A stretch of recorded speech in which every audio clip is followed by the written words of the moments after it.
할렐루야, 반갑습니다. 오늘도 하나님의 말씀을 사모하여 이 동영상으로 함께 말씀을 묵상하고 기도하는 성도 여러분들을 우리 주님의 이름으로 축복합니다. 오늘 우리가 함께 묵상하는 하나님의 말씀은 여호수아서 14장 1절부터 15절까지 말씀입니다. 오늘의 성경에서 우리는 여호수아가 제비 뽑기로 요단 서편의 땅을 9지파 반에게 나눠준 것과 갈렙이 헤브론을 정복할 수 있도록 허락을 구하는 장면을 발견할 수 있습니다. 오늘의 성경 1절부터 5절에서는 여호수아가 요단 서쪽 땅을 9지파와 므낫세 지파 중 절반에게 배정하는 것을 볼 수 있습니다. 이곳에서 우리는 땅을 분배하는 또 다른 원리를 볼 수 있는데 그것은 제비뽑기 방식입니다.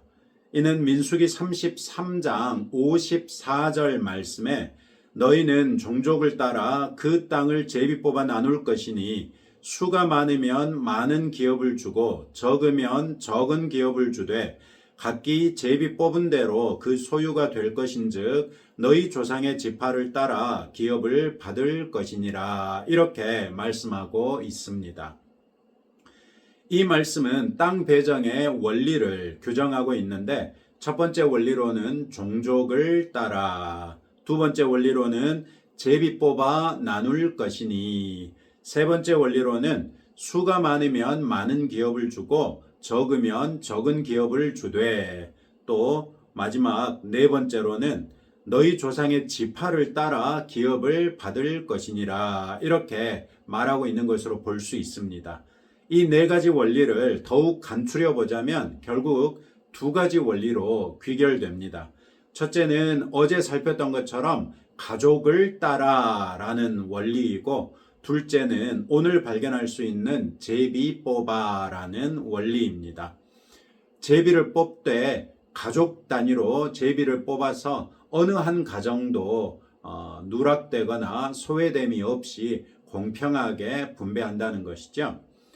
12지파가 각각 제비를 뽑아 대략의 위치를 정하고 그런 다음 각 지파별로 족장들이 제비를 뽑아 각기 족속의 땅을 뽑고 마지막으로 그 족장에게 속한 가족들의 가장이 제비를 뽑아서 자기 가족이 배정받을 땅을 결정했던 것입니다.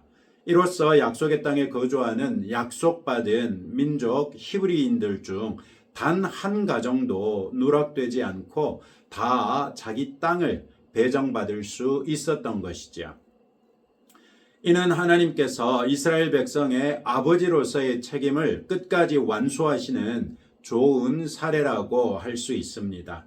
어제도 잠깐 살폈던 것처럼 하나님께서 온 우주 만물의 운행을 주관하시는 한편 택하신 백성 한 사람 한 사람에게까지 세밀하게 돌보시는 하나님이셨습니다. 그런 면에서 우리는 하나님께서 내 사정을 외면하신다든지 하나님께서 나는 용납하지 않으시나 등등의 부정적인 생각에 사로잡힐 이유는 없습니다. 이런 생각은 다 마귀가 우리를 꿰는 생각에 지나지 않습니다. 하나님께서는 그리스도 예수 안에서 우리 그리스도인들의 영원한 아버지가 되셨습니다. 그 아버지 되신 하나님 앞에 자주 나갈 수 있는 성도들이 되시기를 바랍니다. 제비뽑기로 땅을 배정한 것은 인간적인 요소가 개입할 수 있는 여지를 최소화한 것입니다. 사람들의 보기에 좋은 땅이 있고 원치 않는 땅이 있을 수 있습니다. 이것을 사람이 판정하여 나눠주면 분명히 갈등이 생기고 그렇게 공동체의 하나됨이 깨질 수 있습니다. 제비뽑기는 그 당시 사람들의 생각에는 하나님께서 일하시는 방법 중에 한 가지로 인식되었던 바 가장이 제비를 뽑음으로써 하나님께서 그 가족에게 최선의 땅을 주신 것으로 인정할 수 있게 되고 설령 불만족하더라도 사람이 아닌 하나님 앞에서 그 문제로 고심하게 함으로써 하나님의 뜻을 깨달을 수 있었을 것입니다. 이것은 또 하나님께서 편파적이거나 편애하시는 하나님이 아니라는 것을 보여주는 증거이기도 합니다. 누가 생각하기에도 공평하고 공정한 기준과 방식을 따라 땅을 배정한 것이기 때문입니다. 우리가 신앙생활 하다 보면 하나님께서 더러는 편애하시는 것 같은 느낌을 받을 수도 있습니다. 편애하시는 사람이 있는 것처럼 느껴진다는 말이죠. 어떤 사람의 기도는 잘 응답되는 것 같은데 내 기도는 좀처럼 응답되지 않습니다. 어떤 사람에게는 쉽게도 은혜를 베푸시는 것 같은데 내가 받은 은혜는 무엇인지 알쏭달쏭한 그런 경우가 있을 수 있습니다. 이런 경우 하나님께서 편파적이거나 편애하신다는 증거가 될 수는 없습니다. 오히려 여러 가지를 이런 일을 통해 배울 수 있습니다. 먼저는 하나님께서 보시기에 그 사람에게 그러한 은혜가 필요한 때라는 것입니다. 예를 들어 초신자가 신속하게 믿음에 든든하게 세워질 수 있도록 하나님께서 그에게 은혜를 베푸시는 경우라고 할 수 있습니다. 이 당시에는 주로 간단한 기도 제목이라도 쉽게 응답해 주시는 것을 볼 수 있지요. 또는 하나님께서 특별한 은혜를 베푸심으로써 성도를 위로하시거나 복 주시고자 하시는 경우일 수도 있습니다. 어떤 경우든지 하나님께서 은혜와 복을 베푸시는 데는 나름의 이유가 있다는 것입니다. 반대로 기도해도 얻지 못하는 경우는 일전에도 살폈던 것처럼 내가 정욕으로 쓰려고 잘못 구하기 때문일 수도 있고 내 믿음이 다음 단계로 성장하기를 원하셔서 그럴 수도 있습니다. 어쩌면 하나님의 은혜가 우리에게 족하기 때문일 수도 있습니다. 다만 어떤 경우든지 우리가 계속 하나님 앞에 나아간다면 하나님께서는 우리에게 어떤 경우인지를 알게 하실 뿐만 아니라 우리 또한 하나님의 뜻에 순복하게 될 것이라는 사실입니다. 다만 시간이 좀 필요할 따름이죠. 하나님을 편파적이다 혹은 편애하신다고 착각함으로 부당하게 하나님을 향하여 불평불만을 쏟지 않도록 주의하시기 바랍니다. 오늘의 성경 6절 이하에서 우리는 갈렙의 용기를 볼 수 있습니다. 갈렙은 여호수아와 함께 가데스바네아 정탐꾼 사건에서 여호와 하나님 편에 섰던 청년이었습니다. 당장 가나안 땅으로 진군하면 하나님께서 우리와 함께 계시기 때문에 가나안의 거인족 아낙 자손이라고 해도 이스라엘 백성에게는 밥에 지나지 않는다고 주장했던 신실한 청년이었습니다. 그러나 우리가 살피고 있는 이 시점에는 여호수아가 나이 많아 늙었으니 어찌 갈렙이라고 그 연수를 피해갈 수 있었겠습니까? 갈렙은 이때 나이가 85세였습니다. 아마 여호수아는 92세 정도 되었을 것으로 추산해 볼 수 있습니다. 10절 끝에 보시면 갈렙이 이때 나이가 85세라고 말하고 있죠. 그는 45년 전에 모세가 했던 약속을 근거로 헤브론 땅을 달라고 여호수아에게 요청합니다. 그가 근거로 제시했던 약속은 9절에서 보는 것 같이 그날에 모세가 맹세하여 이르되 내가 내 하나님 여호와께 충성하였은즉 내 발로 밟는 땅은 영원히 너와 내 자손의 기업이 되리라 하였나이다 라는 것이었습니다. 그리고 갈렙은 이제 헤브론을 자신이 직접 정복하겠다고 10절부터 12절에서 다음과 같이 말합니다. 오늘 내가 85세로 돼 모세가 나를 보내던 날과 같이 오늘도 내가 여전히 강건하니 내 힘이 그때나 지금이나 같아서 싸움에나 출입에 감당할 수 있으니 그날에 여호와께서 말씀하신 이 산지를 내게 주소서.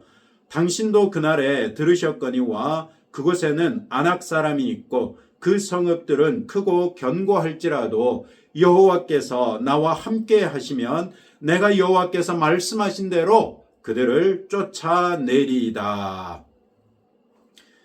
우리는 이 말씀에서 40세 때의 갈렙이나 지금 85세가 된 갈렙이 동일한 믿음의 사람이라는 것을 확인할 수 있습니다. 45년 전에도 그에게 아낙 자손은 밥에 지나지 않았는데 85세나 된 지금도 하나님께서 자신과 함께 계시면 얼마든지 쫓아낼 수 있는 적에 지나지 않는 것이죠.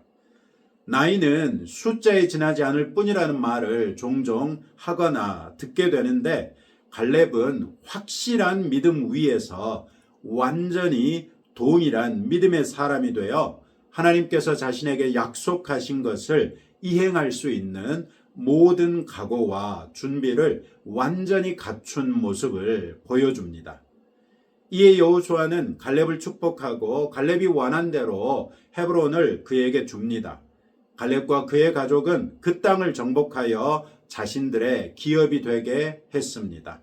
이 당시 그 땅은 기럇 아르바, 즉 아르바의 성 이렇게 불렸고, 이 성을 세운 아르바는 아낙 사람 가운데에서 가장 큰 사람이었다고 15절은 말하고 있습니다. 즉 아낙 쪽의 족장이었단 말이겠죠. 한 가지 흥미로운 것은 이 기럇 아르바는 그 이전에는 마므레라고 불렸고, 바로 아브라함과 이삭과 야곱의 주 거주지였고, 이들이 바로 이곳에 묻혔습니다. 참고로 창세기 35장 27절 말씀해 보시면, 야곱이 기럇 아르바의 마므레로 가서 그의 아버지 이삭에게로 이르렀으니 기럇 아르바는 곧 아브라함과 이삭이 거류하던 헤브론이더라, 이렇게 말씀하고 있습니다. 갈렙의 헤브론 정복은 이스라엘의 조상 아브라함의 땅을 그의 후손인 이스라엘 백성 중 유다 족속의 갈렙이 수복한 것을 의미합니다. 갈렙이 헤브론을 정복한 사건으로부터 우리는 믿음에 대한 중요한 교훈을 얻을 수 있습니다. 믿음은 한 사람에게 상황과 현실을 극복하는 시야를 줍니다. 정탐꾼으로서 파견됐던 젊은 갈렙이나 85세 노구라 할 수 있는 육신으로도 헤브론 정복 전쟁에 나서는 늙은 갈렙이나 동일하게 얼마든지 현실을 극복할 수 있는 시야를 가졌습니다. 이는 단순히 마음의 욕심이라거나 간절히 바라는 것에 그친 것이 아니었습니다. 그 중심에 여호와 하나님께서 함께 하시면이라는 전제가 있었고, 하나님께서 자신들과 함께 하신다는 확신이 있었기에 가질 수 있는 믿음이 분명합니다. 하나님께서 갈렙과 함께 하신 이유는 그가 하나님 앞에 신실했기 때문이기도 하지만, 그가 하고자 하는 일이 이스라엘 백성에게 하나님께서 요구하셨던 일, 즉 여호와 하나님의 일이기 때문이기도 합니다. 우리도 하나님께서 나와 함께 하시면 능치 못함이 없는 하나님의 능력과 지혜가 나와 함께 하기 때문에 우리 역시도 상황과 현실을 얼마든지 극복할 수 있다는 긍정적인 시야를 가질 수 있는 성도들이 되시기를 주님의 이름으로 축복합니다. 갈렙의 믿음은 한 노인의 마음속에 있는 간절한 바람에서 그치지 않고 그의 생전의 현실이 됐습니다. 그렇기에 히브리서 기자는 믿음은 바라는 것들의 실상이요 보이지 않는 것들의 증거라고 말했던 것이겠죠. 우리의 믿음이 정말 우리 생전에 현실화된 것들이 있습니까?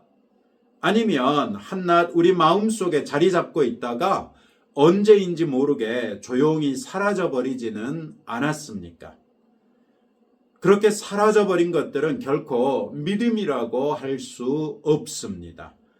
믿음은 설령 이루어지지 않는 것이라 해도 하나님께서 우리에게 이루어지지 않는 이유를 분명하게 알려주시면서 우리가 충분히 납득할 수 있게 해주심으로 역시 믿음으로 내려놓는 것은 될 수 있을지라도 믿었어도 안 이루어지니까 슬그머니 기도조차 하지 않는 그런 것은 믿음이라고 할 수 없습니다. 우리는 우리의 믿음이 상황과 현실을 초월한 것인지 아니면 그런 것들의 메인 것인지를 정직하게 직시해야 합니다. 상황과 현실의 메인 것은 내 믿음은 될 수 있을지언정 하나님의 믿음, 하나님께서 주시는 믿음은 될 수 없습니다. 하나님께서 주시는 믿음은 여호수아와 갈렙의 경우처럼 하나님께서 동행하시기 때문에 또 하나님의 뜻을 이루는 일이기 때문에 반드시 성공할 수밖에 없다는 믿음입니다. 물론 성령 하나님께서 주시는 확신이 있는 믿음이지요. 이 믿음으로써 오늘도 잘 무장해서 승리하시는 성도들이 되시기를 주님의 이름으로 축복합니다. 갈렙의 믿음은 하나님의 뜻을 이루는 믿음이었습니다. 모세가 갈렙에게 내가 밟는 모든 땅이 내 기업이 될 것이라고 했을 때 갈렙은 전투를 통해 그 땅을 차지해야 한다는 생각을 하지 못했을 수도 있습니다. 마찬가지로 갈렙은 이미 정복한 땅 가운데 일부를 여호수아에게 모세의 약속을 들이밀며 달라고 해도 얼마든지 자신의 권리를 보장받을 수 있었을 것입니다. 그러나 갈렙은 그렇게 하지 않았습니다. 그는 아직 정복하지 못한 땅을 바라보았고 그 땅 역시 여호와 하나님의 이름으로 마땅히 차지해야 할 땅이라고 보았습니다. 더욱이 그 땅이 그들의 조상 아브라함과 이삭과 야곱의 근거지라고 하면 더더욱 이방 족속의 손에 내버려 둘 수는 없지 않았겠습니까? 놀랍게도 갈렙은 85세 노구에도 일족을 이끌고 당당히 고지에 있는 아낙 자손의 성읍을 침공했고 무너뜨렸습니다. 물론 하나님께서 함께 하셨기 때문에 가능했습니다. 하나님께서 모세를 통하여 자신에게 약속하신 약속을 이루기 위하여 기꺼이 목숨을 걸고 전투에 임했던 것이죠. 이는 때로 믿음이 우리에게 목숨을 건 최선을 요구할 수도 있다는 것을 가르쳐 줍니다. 물론 예수님이 마가복음 8장 35절에서 말씀하셨던 것처럼 누구든지 자기 목숨을 구원하고자 하면 잃을 것이요 누구든지 나와 복음을 위하여 자기 목숨을 잃으면 구원하리라. 이런 보장이 있기 때문에 우리는 얼마든지 목숨을 걸어볼 만하지 않겠습니까? 믿음은 결코 안전지대에 머물러 있는 것이 아닙니다. 믿음은 하나님의 말씀 때문에 또 그 말씀을 이루기 위하여 또 하나님의 영광을 위하여 기꺼이 어떠한 위험이라도 직면하여 이겨내는 것이 믿음입니다. 믿음 때문에 더욱 도전적이고 진취적인 삶을 살아가시는 우리 성도 여러분들 되시기를 주님의 이름으로 축복합니다. 오늘도 이런 말씀을 붙들고 다음과 같이 함께 기도하겠습니다. 편파적이거나 편애하지 아니하시는 하나님을 신뢰하며 우리 아버지 되신 하나님 앞에 더 자주 나아가 하나님의 우리 아버지 되심을 풍성하게 누릴 수 있도록 기도하시고 갈렙의 믿음으로 현실과 상황을 극복하는 믿음, 실상과 증거가 되는 믿음, 하나님의 뜻을 이루는 믿음, 도전하고 진취적인 믿음의 사람이 될 수 있도록 기도하십시다. 마침 오늘 김성학 원사님의 고관절 수술이 있는데 아마 오전 9시나 9시 반경에 수술이 시작돼가지고 1시간 30분 정도 소요될 예상이라고 합니다. 함께 기도해 주시기 바라고 우리 나라를 하나님 앞에 올려드리면서 기도하십시다. 하나님 아버지 감사합니다. 오늘의 말씀을 통하여 하나님께서 우리를 얼마나 세밀하게 보호하실 뿐만 아니라 편애하시거나 편파적이지 않은 하나님이시라는 것을 말씀해 주셨습니다.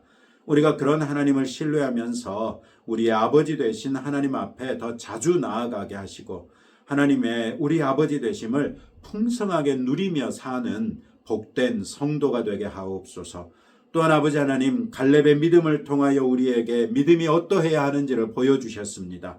우리도 현실과 상황을 극복하는 믿음, 실상과 증거가 되는 믿음, 하나님의 뜻을 이루는 믿음, 도전하고 진취적인 믿음, 이런 믿음의 사람이 될 수 있기를 원하오니 하나님 아버지 우리에게 수시로 우리의 믿음을 점검해 보게 하시고 갈렙의 본을 받아 이런 특징을 가진 믿음의 사람이 될 수 있도록 인도하여 주옵소서. 우리 성도들 가운데 혹시 지금 현실과 상황을 극복해야 될 일들이 있다면 도전하게 하시고 진취적이게 하시되 그 모든 일들이 아버지의 뜻 가운데 있어서 저가 최선을 다함으로 아버지의 뜻을 이루고 그리함으로 그의 믿음이 실상이 되게 하시고 증거가 되게 하옵소서. 아버지 하나님, 이 시간 우리 김성하 권사님을 위하여 기도합니다. 그간에 불편했던 고관절 수술을 오늘 오전에 하게 됩니다. 의료진들을 붙잡아 주시고 수술을 잘 이겨낼 수 있도록 우리 권사님 또한 붙잡아 주옵소서. 수술실에서 의사들의 모든 결정이 지혜롭게 하시고 시기적절한 결정이 되게 하시며 반드시 건드려야 할 부분만 건드리고 건드리지 않아야 할 부분은 전혀 손대지 아니하므로 수술 경과뿐만 아니라 이후의 회복 또한 아버지의 은혜 가운데 순조롭게 하시고 지난번 수술처럼 좋은 성과가 있어서 아버지 하나님께서 우리 권사님을 쓰시고자 하올 때에 열심히 충성하는 주의 자녀 되게 하옵소서.